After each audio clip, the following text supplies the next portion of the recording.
जय हिंद। आज हम प्राइम मिनिस्टर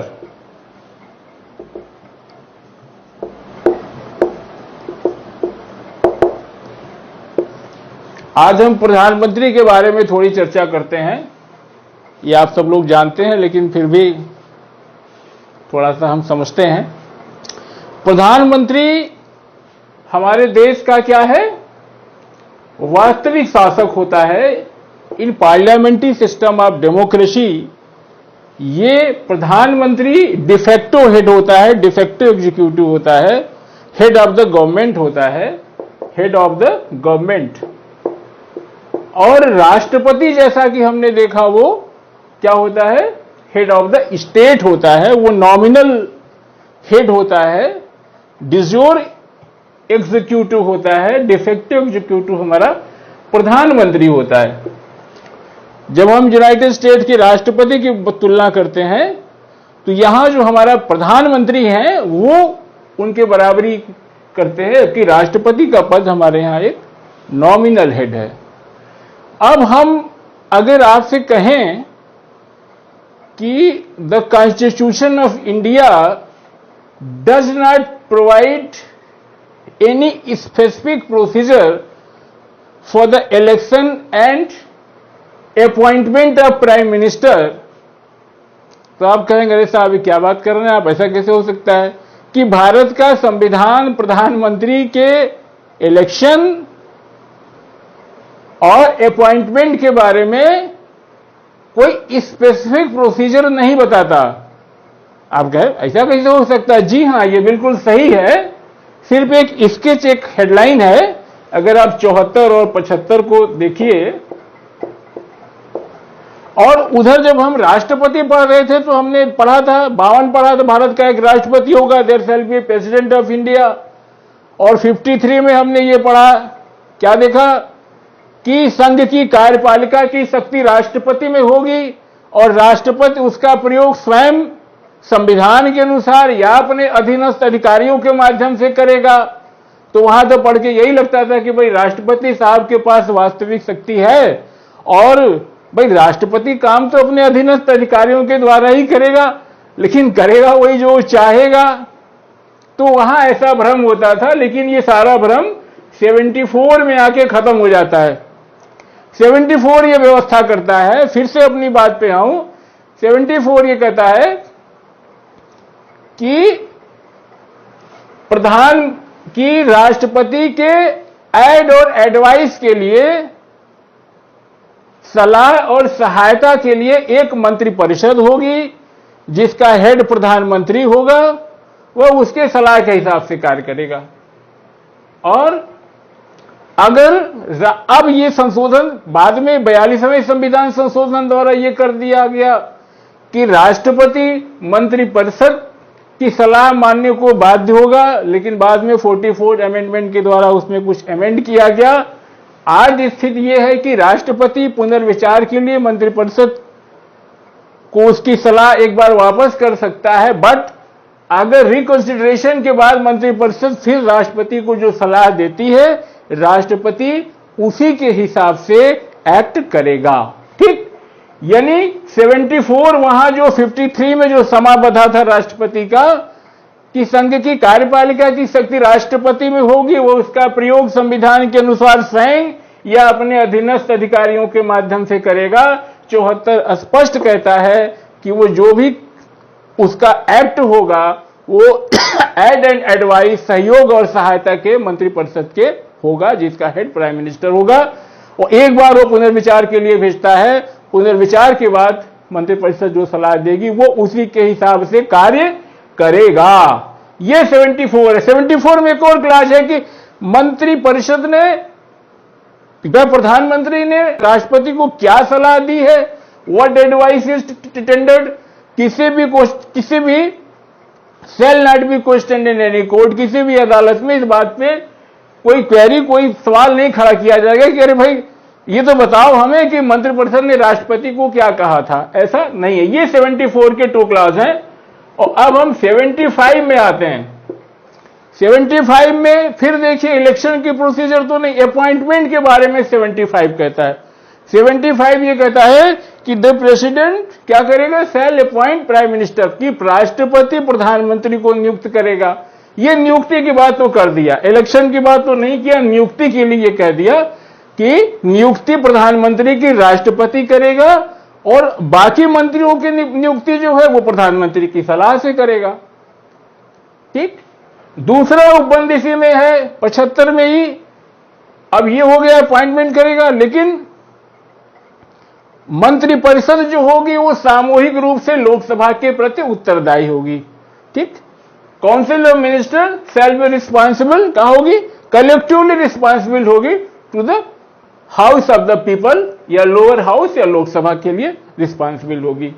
और ये टेन्योर इनका कितना होगा, यहां राष्ट्रपति जैसे 5 साल नहीं है, यहां इनका टेन्योर जो है during the pleasure of president, ये राष्ट्रपति मंत्री जो है राष्ट्रपति के प्रसाद पर्यंत अपना पद धारण करेंगे। इसका ये कतई मतलब नहीं है कि राष्ट्रपति जब चाहेगा प्रधानमंत्री को हटा सकता है या मंत्रिपरिषद को हटा सकता है, ऐसा कुछ भी नहीं है। क्यों? क्योंकि ये कहता है क्या कि मंत्रिपरिषद जो होगी सामूहिक रूप से लोकसभा के प्रति उत्तरदायी होगी। यही संसदीय व्यवस्था में यहीं से बात निकल के आती है कि प्रधानमंत्री की नियुक्ति राष्ट्रपति उसी व्यक्ति से करेगा जो सक्षम है, जो लोकसभा में जिसको विश्वास मत हासिल है। संसदीय प्रणाली में प्रधानमंत्री उसी को नियुक्त किया जाएगा जो कि लोकसभा में बहुमत दल का नेता है।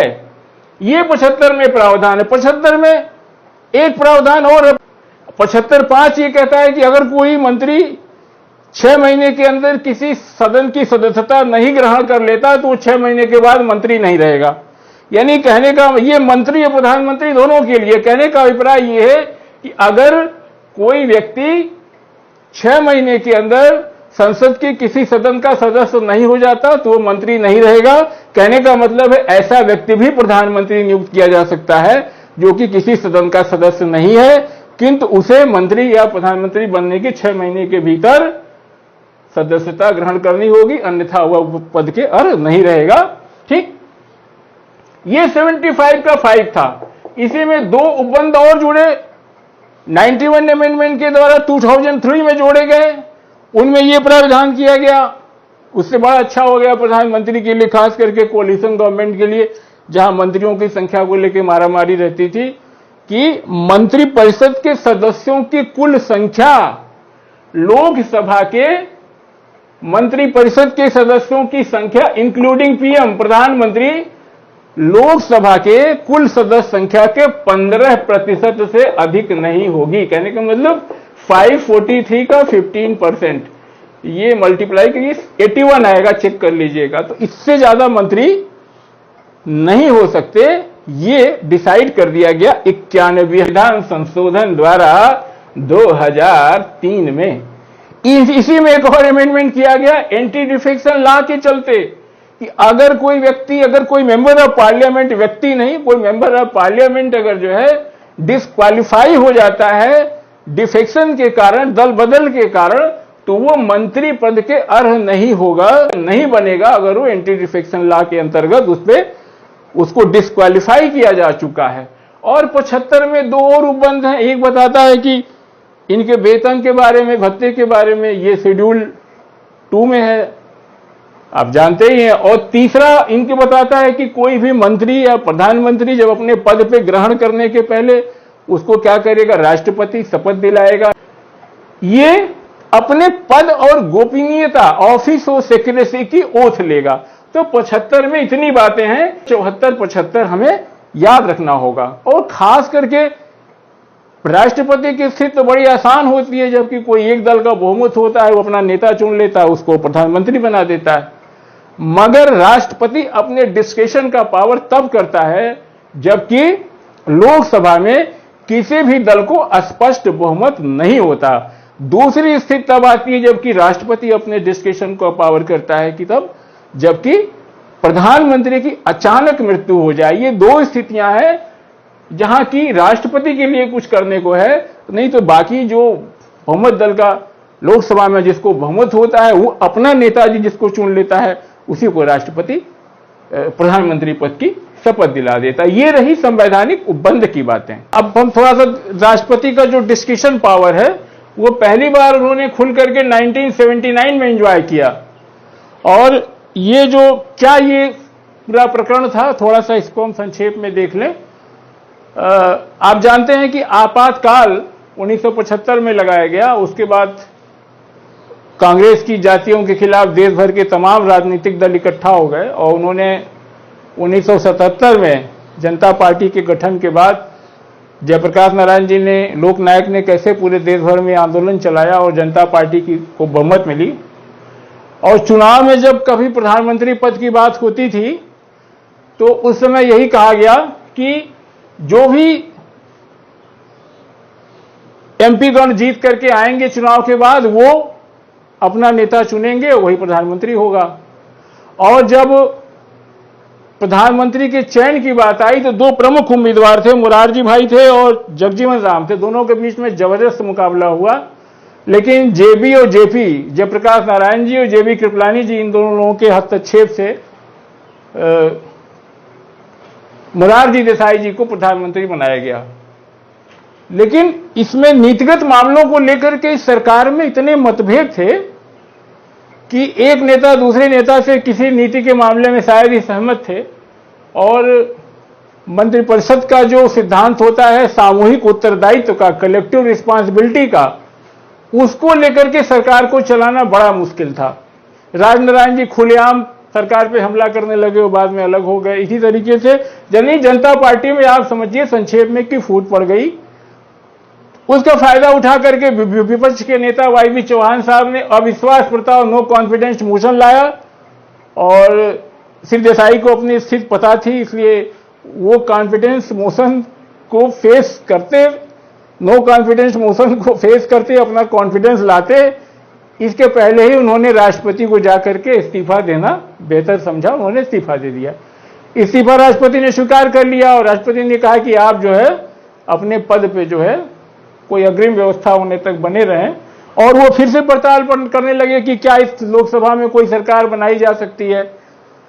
तो ऐसे में फिर चौधरी चरण सिंह जी और जगजीवन और मुरारजी ने, चौधरी चरण सिंह जी ने और मुरारजी देसाई ने, दोनों ने अपने अपने सूची दी। उन्होंने कहा नहीं, हमको इतने सदस्यों का समर्थन हासिल है।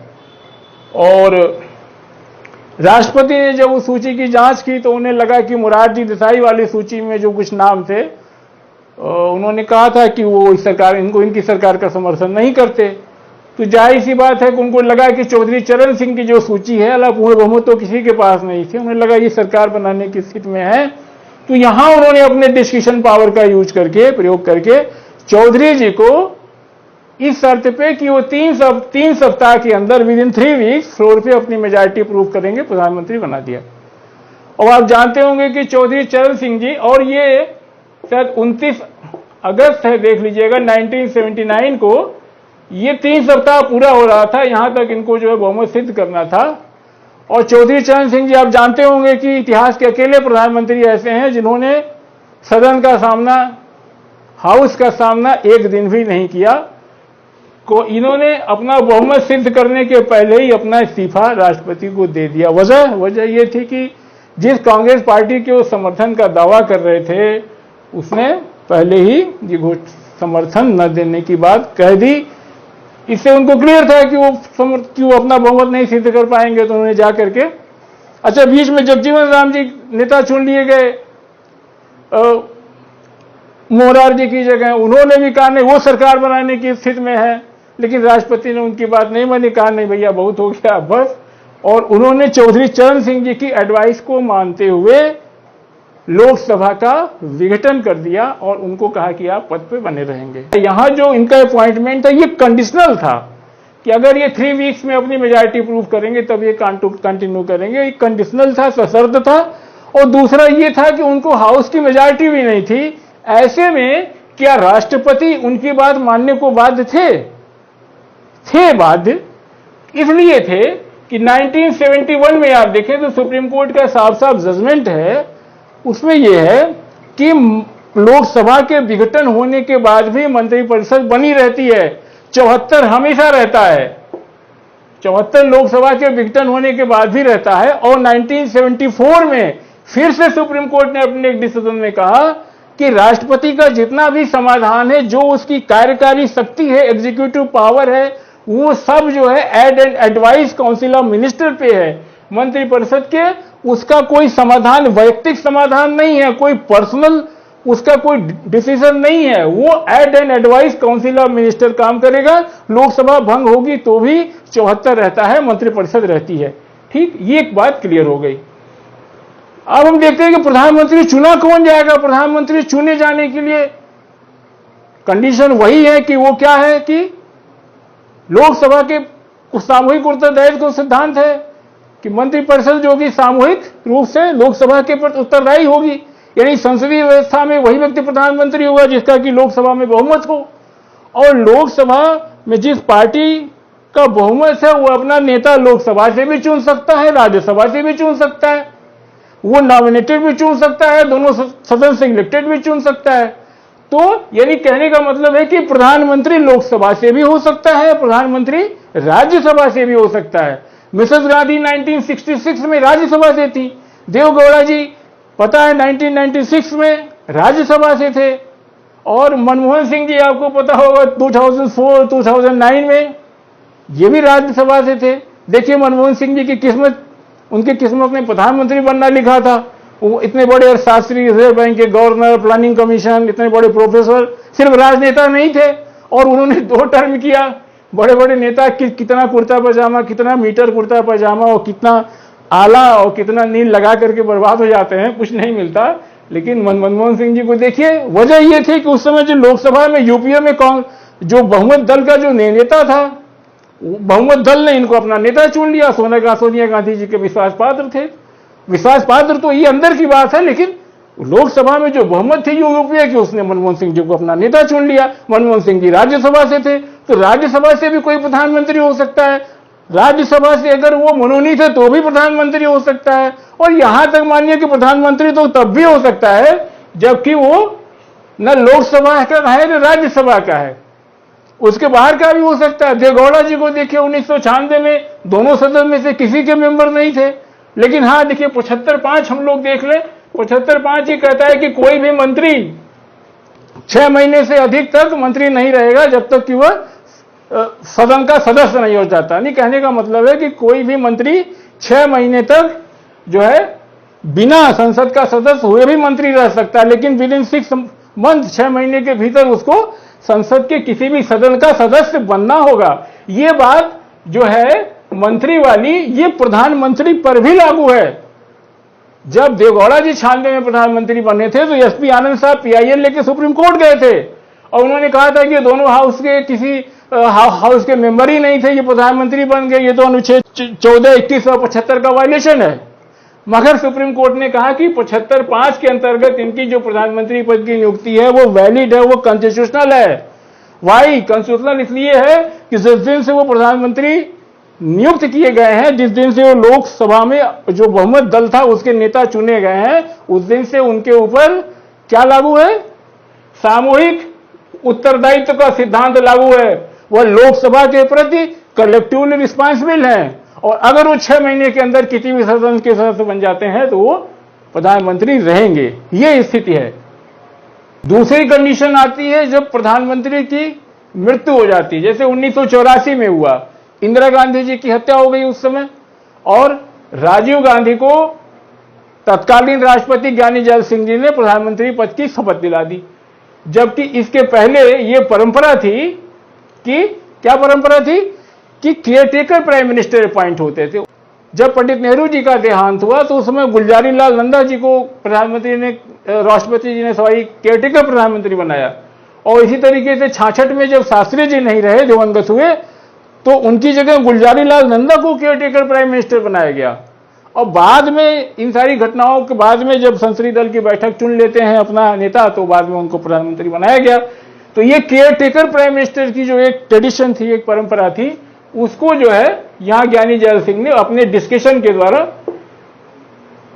एक तरीके से कहिए कि इसको नहीं मानते और सीधे राजीव गांधी जी को प्रधानमंत्री बनना। ये बात अलग है कि बाद में वो संसदीय दल के नेता चुन लिए गए और इंदिरा गांधी की लहर के बाद जब प्रधान, तो बात की बात है, सबसे बड़ी मेजॉरिटी आई उनको, जो कि शायद जो पंडित नेहरू की रजीम में भी नहीं हुई थी। तो ये कंडीशन है, दो डिस्कशन का पावर हो गया। और देखिए कि प्रधानमंत्री दोनों सदनों में से कहीं से हो सकता है, दोनों सदन में से अगर कहीं नहीं तो भी हो जाएगा वो, क्योंकि 6 महीने के अंदर वो कहीं से अपनी सदस्यता हासिल कर लेता है। अब हम पढ़ते हैं relation with president, relation with council of minister, पहले हम देख लेते हैं relation with council of minister, मंत्रिपरिषद के साथ प्रधानमंत्री के संबंध। पता है कि प्राइम मिनिस्टर की नियुक्ति राष्ट्रपति करेगा और प्रधानमंत्री की सलाह से राष्ट्रपति जो है अन्य मंत्रियों की नियुक्ति करेगा। यानी जो इसके काउंसिल ऑफ मिनिस्टर के मेंबर हैं ये प्रधानमंत्री के पसंदीदा होंगे, चॉइस के होंगे, इसमें किसी की नहीं चलेगी। यानी अगर प्रधानमंत्री किसी को चाहता है तो वो मंत्री उसके मंत्रिपरिषद में रहेगा, अन्यथा वो उसको रवाना कर देगा। प्रधानमंत्री अपने मंत्रिपरिषद के सदस्यों की क्या करता है, अध्यक्षता करता है, उनको निर्देश देता है, उनका कंट्रोल करता है, उनको कोऑर्डिनेशन करता है और उनको सबसे बड़ी चीज उनको पोर्टफोलियो का वितरण करता है। वो जिसको जो चाहता है वो विभाग देता है, जिससे जो काम चाहता है लेता है, ये उसका विशेषाधिकार है। अगर वो किसी के कार्य से संतुष्ट नहीं है तो उसका विभाग बदल सकता है, अगर वो नहीं बदलना चाहता उसे इस्तीफा मांग सकता है, और अगर वो इस्तीफा नहीं देता है तो वो राष्ट्रपति से कह के उसको बर्खास्त करा सकता है, राष्ट्रपति उसके कहने तो उसको बर्खास्त कर देगा। और मंत्री देगा क्यों नहीं, मंत्री तो अच्छी तरीके से जान रहा है ना कि अगर प्रधानमंत्री साहब को इस्तीफा नहीं देंगे तो प्रधानमंत्री साहब के पास तो बर्खास्त, उनके पास तो ब्रह्मास्त्र है, वो खुद ही इस्तीफा दे देंगे, सब कहानी खत्म हो जाएगी। आप जानते हैं कि अगर प्रधानमंत्री है तभी तो काउंसिल ऑफ मिनिस्टर है, अगर प्रधानमंत्री इस्तीफा दे दे तो काउंसिल ऑफ मिनिस्टर खत्म, सारे मंत्री खत्म। अगर प्रधानमंत्री की मृत्यु इन केस हो जाए तो मंत्रिपरिषद खत्म हो जाती है। अगर कोई मंत्री मर जाए, किसी मंत्री के साथ कुछ हो जाए तो रिप्लेसमेंट है, लेकिन अगर प्रधानमंत्री दिवंगत हो जाए तो सारी मंत्रिपरिषद खत्म हो जाती है। तो ये तो प्रधानमंत्री का ब्रह्मास्त्र है। अगर आपको विभाग, अगर आप हट नहीं रहे हैं, राष्ट्रपति से कहेगा, राष्ट्रपति बर्खास्त कर देगा, कहानी खत्म हो जाएगी आपकी, फिर आगे के भी आप नहीं रहेंगे। तो ये है, वो जिस मंत्री को चाहे उसको नियुक्त कर सकता है, राष्ट्रपति से कह के बर्खास्त करा सकता है। और प्रधानमंत्री के बारे में ये बात जान लीजिए, एकदम सही है जो कहा जाता है, सनम हम तो डूबेंगे तुमको भी डूबेंगे। अगर प्रधानमंत्री जो है ये ठान ले कोई काम तो वो अपने मंत्रिपरिषद में कर सकता है, कुछ नहीं होगा तो इस्तीफा दे देगा, मंत्रिपरिषद खत्म हो जाएगी। अरे मंत्रिपरिषद की क्या औकात है, प्रधानमंत्री तो लोकसभा को जाकर के धमकी देता है कि ऐसा है कि अगर हमारे पर ज्यादा दबाव पड़ेगा तो मैं जाकर के लोकसभा भंग करने की सिफारिश कर दूंगा, इस्तीफा दे दूंगा, और जो है फिर से चुनाव होंगे, फिर सबको चुनाव में जाना पड़ेगा। तो प्रधानमंत्री की हैसियत होती है, सारे मंत्रिपरिषद उसकी इच्छा के होते हैं, उनकी नियुक्ति करता है, उनका मार्गदर्शन करता है, उनको काम देता है, उनसे काम लेता है, मन के हिसाब से पोर्टफोलियो का वितरण करता है वो, उनकी अध्यक्षता करता है। ये मंत्रिपरिषद के साथ रिलेशन है। लेकिन अब आप ये मत समझ लीजिएगा कि एकदम ये ऐसा ही है, ये सब बातें हैं अपनी जगह, ये संवैधानिक प्रावधान है, लेकिन व्यवहार में आप देखते होंगे कि अगर कोई कोलिशन गवर्नमेंट बनती है तो जब बैठ करके नेता का फैसला होता है तो सबसे पहले विभाग का ही फैसला होता है। ये रेल पानी लेंगे, ये आवास लेंगे, ये सड़क लेंगे, ये जो है सिंचाई लेंगे, पहले से ही चुनाव प्रचार से ही शुरू हो जाता है। जब से अगर गठबंधन की सरकारें बनती हैं तो अब देखिए अपने यहाँ आगे गुजराल साहब और देवगौड़ा जी जब प्रधानमंत्री थे तो क्या हालत थी उनकी कि जो सरकार के भीतर से उससे ज्यादा सरकार के बाहर के लोग खुद सुखी या दुखी होते थे, क्योंकि सरकार उन्हीं के समर्थन से चलती थी।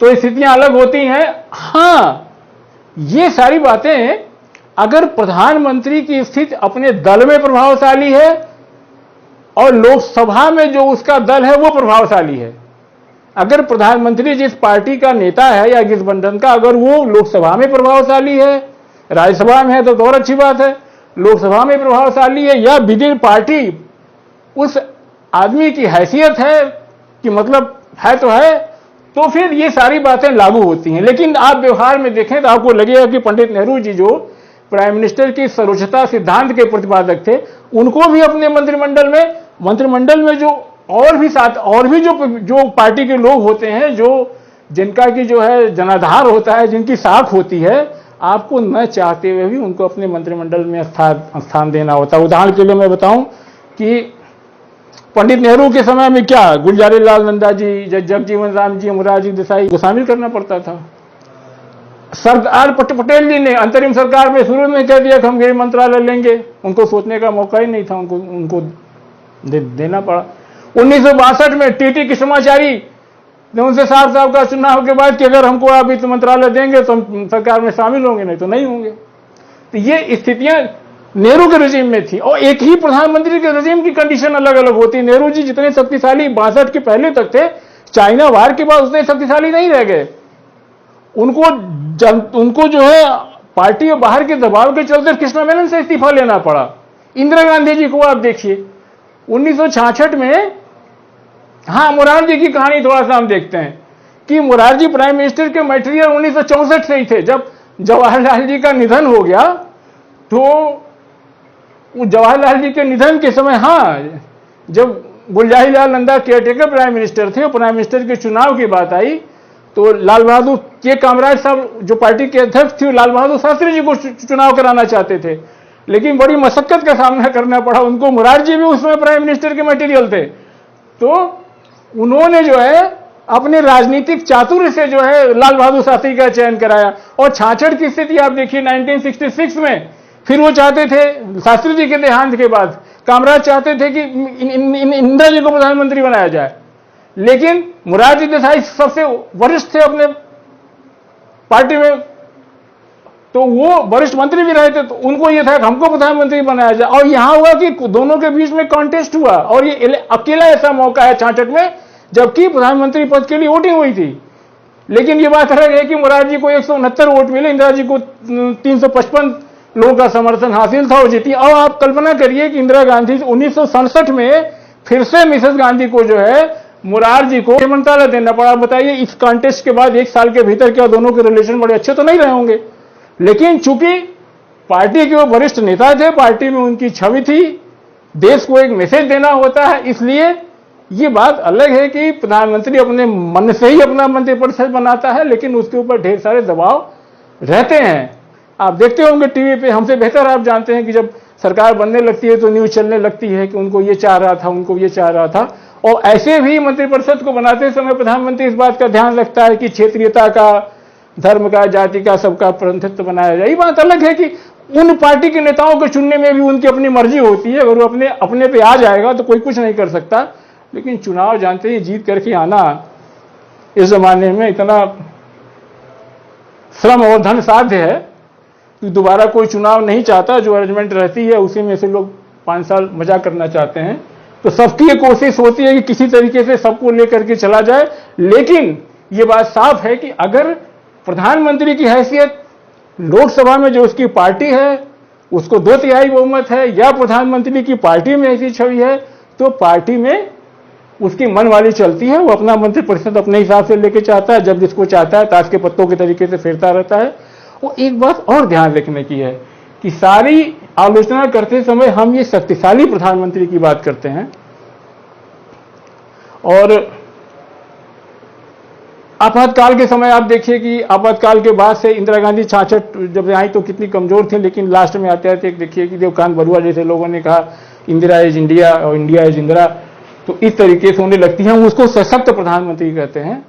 मेरा ये व्यक्तिगत मानना है कि पॉलिटिकल एनालिस्ट जिस तरीके से लाल बहादुर शास्त्री की सरकार थी, बहुत थोड़े समय के लिए थी, उनका राजनीति में कोई बहुत बड़ा प्रभाव मंडल नहीं था, लेकिन जो मंत्रिपरिषद का सिद्धांत है वो सबसे बेहतर काम लाल बहादुर शास्त्री के समय हुआ था।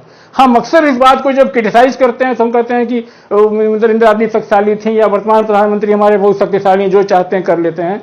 जो चाहते हैं कर लेना ये न तो लोकतंत्र का मूल मंत्र है, न तो ये संसदीय प्रणाली का ही मूल मंत्र है।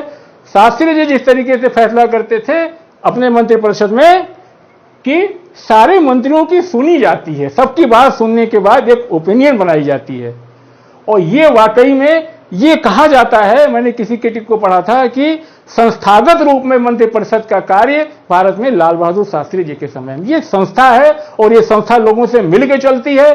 सारे मंत्रियों को, चाहे वो कि किसी भी उप मंत्री हो, या तो वो फिर अगर हम राज्य मंत्री या कैबिनेट मंत्री की बात लेके चल रहे हैं तो सबकी सुननी चाहिए, सबको सुनने के बाद एक राय बननी चाहिए। तो ये शायद एक संस्थागत रूप में शायद ये बेहतर हो। तो ये बात हो गई। अब हम देखते हैं कि रिलेशन विद प्रेसिडेंट कैसे है। हम थोड़ा सा अब देख लें राष्ट्रपति और प्रधानमंत्री के संबंध के बारे में। राष्ट्रपति संघ का क्या है? हेड ऑफ द स्टेट है। संघ की कार्यपालिका की सारी शक्तियां उसी के नाम से संपादित होती हैं। और ये प्रधानमंत्री का उत्तरदायित्व है कि जो भी निर्णय लिए जाएं संघ के प्रशासन के संबंध में या किसी प्रस्तावित विधान से संबंधित कोई प्रपोजल फॉर लेजिस्लेशन है या कोई संघ के प्रशासन के संबंध में कोई निर्णय है, तो उसकी सूचना, यह आर्टिकल 78 है जो महत्वपूर्ण है। आर्टिकल 78 कहता है कि संघ के प्रशासन और प्रस्तावित विधान की कोई भी सूचना अगर है, कोई इस तरह का है, तो वो राष्ट्रपति को जाकर के दे। और अगर राष्ट्रपति ऐसी कोई सूचना मांगता है जो एडमिनिस्ट्रेशन ऑफ यूनियन से रिलेटेड है या कोई प्रपोजल फॉर लेजिस्लेशन है, तो मांगी गई सूचना को भी दे अगर राष्ट्रपति मांगता है। और न भी मांगता है तो ये प्रधानमंत्री का कर्तव्य है कि वो केंद्र सरकार के प्रशासन के बारे में और कोई इस तरीके का अगर वो कोई कानून बनाने जा रहे हैं, कोई विधान लाने जा रहे हैं, तो उसकी सूचना स्वयं जाके राष्ट्रपति को दें। और 78 में एक तीसरा क्लास भी है, वो ये कहता है कि अगर किसी मंत्री ने कोई ऐसा निर्णय लिया है जो कि निर्णय ले लिया है लेकिन उसे काउंसिल ऑफ मिनिस्टर में विचारार्थ नहीं रखा है, तो चूंकि मंत्रिमंडल का निर्णय सामूहिक होता है, इसलिए राष्ट्रपति यह कह सकता है कि मंत्री द्वारा लिए गए निर्णय को मंत्रिपरिषद में विचार के लिए रखा जाए। 78 में 3 बातें हैं, ये मुख्य है राष्ट्रपति और प्रधानमंत्री के संबंध में। और प्रधानमंत्री, मंत्रिपरिषद और राष्ट्रपति के बीच में क्या होता है? प्रिंसिपल चैनल ऑफ कम्युनिकेशन होता है, जानते ही हैं, प्रधानमंत्री ही जाता है सारे काउंसिल ऑफ मिनिस्टर के बिहाफ पे। तो अगर कोई संघ के प्रशासन या प्रस्तावित विधायन प्रपोजल्स फॉर लेजिस्लेशन से रिलेटेड चीजें हैं तो खुद जाके बताए। राष्ट्रपति अगर ऐसी कोई सूचना उससे प्रशासन और विधायन से संबंधित चाहता है तो उसको वो दे। और अगर कोई निर्णय ऐसा उसको लगता है कि मंत्री ने अकेले ले लिया है, मंत्रिपरिषद में विचारार्थ नहीं रखा गया है, तो उसको काउंसिल ऑफ मिनिस्टर में विचार करने के लिए कहे। लब्बो लुबाब यही 3 बातें आर्टिकल 78 में हैं। ठीक। और ये भी हम जानते हैं कि प्रधानमंत्री की सलाह से ही राष्ट्रपति जो है क्या करता है? कंट्रोलर ऑडिटर जनरल की नियुक्ति करता है, मुख्य निर्वाचन आयोग, संघ लोक सेवा के अध्यक्ष सदस्य और वित्त आयोग के अध्यक्ष सदस्य, ये जितनी भी नियुक्तियां होती हैं ये वो जो राष्ट्रपति जो करता है वो सब पता ही चलेगी प्रधानमंत्री के मंत्रणा से करता है। अब हाँ, प्रधानमंत्री और राष्ट्रपति के संबंधों को लेकर अगर हम थोड़ा इतिहास पे नजर डालें तो एक दल के अगर राष्ट्रपति और प्रधानमंत्री होते हैं तो आमतौर पे ये कहा जाता है कि मतभेद कम होंगे, लेकिन अगर विचारवान प्राणी रहता है तो मतभेद होना स्वाभाविक है। हम सब जानते हैं कि 1952-57 में जब डॉक्टर राजेंद्र प्रसाद जी राष्ट्रपति बने तो वो नेहरू की अंतिम पसंद नहीं थे। पंडित नेहरू बड़ा दिल से नहीं चाहते थे कि राजेंद्र बाबू बने, राष्ट्रपति बने। अभी हम लोग मंत्रिपरिषद और प्रधानमंत्री की चर्चा कर रहे थे, लेकिन देखें राष्ट्रपति के केस में भी यही था। उनके बीच में जवाहरलाल जी प्रधानमंत्री की सर्वोच्चता पर विश्वास रखते थे और मतभेद के जो विषय थे वो बहुत व्यापक तो नहीं हुए, लेकिन 3-4 चीजों में एक हिंदू कोड बिल जैसे था, प्लानिंग के विषय में मतभेद था, कोऑपरेटिव फार्मिंग को लेकर के, भाषा की समस्या को लेकर, ये 3-4 बिंदु थे जिसमें राजेंद्र बाबू और जवाहरलाल जी के बीच में मतभेद था, लेकिन दोनों के बीच में संबंध थे, निकलते रहे, कोई इस तरह का विवाद नहीं पैदा। और राधा कृष्णन साहब से अगर मिसेस गांधी की बात की जाए तो राधा कृष्णन जी का ये था कि वो समय समय पर किसी समारोह में बोलते समय जो सरकार की नीतियां होती थी वो क्रिटिसाइज कर देते थे। अमूमन ये होता है कि इसकी सरकार की नीतियों की राष्ट्रपति क्रिटिसाइज नहीं करता, लेकिन वो कर देते थे। और यही वजह थी कि उनको सेकंड टर्म नहीं मिला, वो 2 बार वाइस प्रेसिडेंट तो बने, लेकिन राधाकृष्णन साहब कहते हैं लोग कि इसीलिए दोबारा राष्ट्रपति नहीं बन पाए। और ये स्थिति थी, लेकिन ये सबसे सीवियर हो गया राजीव गांधी जी के समय में ज्ञानी जैल सिंह के लिए। ज्ञानी जैल सिंह और राजीव गांधी के समय में पहली बार ऐसा हुआ था देश में कि प्रधानमंत्री और राष्ट्रपति के बीच में जो संबंध थे इतने तल्ख हो गए कि कहा जाने लगा कि अब कोई संवैधानिक समस्या खड़ी हो जाएगी, कहीं ऐसा ना हो कि ज्ञानी जी कोई निर्णय ले लें ऐसा कि वो 78 का उदाहरण देकर के कि 78 में इतना मटेरियल है कि वो सरकार के खिलाफ कोई कार्रवाई कर सकते हैं। और बात जो है 1985 में बहुत छोटे छोटे से शुरू हुई थी। थोड़ा सा बता दें, हुआ यूं कि मिजोरम में कार्ड किया राजीव गांधी ने। अब मिजोरम में कार्ड की सूचना राष्ट्रपति को जब वो समाचार पेपर पढ़ रहे थे, न्यूज़पेपर पढ़ रहे थे, तब उन्होंने देखा है कि मिजोरम में कार्ड वाज डन। ऐसी बात है कि राष्ट्रपति को लगा कि बिना उनके जानकारी के ही, ये 78 कहता है इस बात को, बिना उनकी जानकारी के ही सब कुछ हो गया, उनका मनमुटा होना स्वाभाविक था।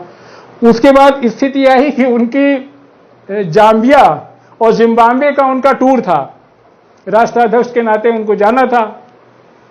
अब टूर तो बहुत पहले डिसाइड हो जाता है, जाहिर सी बात है कि ज्ञानी जैल सिंह ने, जैसे हम आप हैं, राष्ट्रपति का भी अपना मन होता है, वो भी अपने हिसाब से खूब सूट वूट बनवाए होंगे। 200 देशों की यात्रा थी, सूट शेरवानी और भी जो खाने पीने की चीजें सोचेंगे पता नहीं वहां मिलेगा नहीं मिलेगा, पूरी तैयारी चरम पे रही होगी, हम एक मनुष्य होने के नाते समझ सकते हैं। ठीक 24 घंटे पहले जो है राजीव जी ने कहा कि वहां नहीं जाना इस समय जो है, क्योंकि देश की स्थितियां ऐसी नहीं है कि राष्ट्रपति बाहर रहे। सोचिए कैसा लगा होगा। ज्ञानी जैल सिंह के बाद दूसरा को ठहराघात था। फिर एक ही महीने के बाद जो है जून में, शायद जून 85 में, ये मई की बात है, राजीव गांधी विदेश गए, घूम टहल करके आए अपना। और एक परंपरा है कि जब प्रधानमंत्री कहीं बाहर से आता है तो जाके राष्ट्रपति को मिलता है और बताता है सब, और वो उसका भी उन्होंने पालन नहीं किया और आए और मिलने नहीं गए तो समाचार पत्रों में सुर्खियां निकलने लगी। पता चल जाता है कि प्रधानमंत्री ने राष्ट्रपति से मुलाकात की, राष्ट्रपति ने प्रधानमंत्री से मुलाकात की, ये सब प्रिंट मीडिया, इलेक्ट्रॉनिक मीडिया में हेडलाइन बनती है। तो लोगों ने उनसे पूछा राजीव गांधी जी से कि जब कि भाई आप आए और मिलने नहीं गए राष्ट्रपति जी, तो उन्होंने कहा कि नहीं, हमने तो, हमारे बीच में कोई डिफरेंसेस नहीं है, हम जो है, हमने तो बहुत सारी परंपराएं तोड़ी हैं। ये राजीव गांधी का जवाब था। 3 सारी फिर बाद में पता इंडियन पोस्ट ऑफिस बिल को लेकर विवाद हुआ, तो स्थिति यहां तक पहुंची कि उन्होंने एक निजी पत्र लिख करके प्रधानमंत्री राजीव गांधी जी को लिखा और साफ साफ उदाहरण देकर समझाया कि आप आर्टिकल 78 का वायलेशन कर रहे हैं, हमको कोई सूचना दे रहे हैं, जानकारी, और ये मेरे अधिकारों का उल्लंघन है। 78 हमको इतना अधिकार तो देता ही है।